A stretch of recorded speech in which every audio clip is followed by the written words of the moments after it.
Bexar County firefighters are using a new technique to prevent cancer. The goal is to get rid of cancer-causing chemicals they face faster, giving carcinogens less time to stick to skin.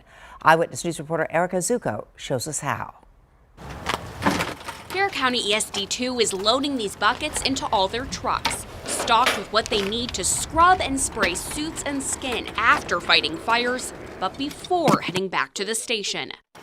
Our guys, whenever they finish firefighting operations, exiting a house fire, they can be actually hosed down with the smaller garden hose here and scrub with a little bit of Dawn soap. It's simple household stuff, but the department hopes it can help remove carcinogens before they have time to transfer surfaces, from a suit to the inside of a fire truck to the inside of a fire station, before getting decontaminated. A bunch of unburned particles, smoke, soot, things that are undetectable. A lot of those have been proven through science that they are carcinogen. ESD2 says they learned from recent studies that crews who scrubbed down before getting in their trucks had fewer chemicals left on their skin and surfaces at the station by the end of the day. Los of Alamo Ranch covered costs so the ESD could get the technique rolled out immediately. It showed us videos and how that really impacts, the firefighters after they do fight their fires. Research is still underway on how to best prevent contact with chemicals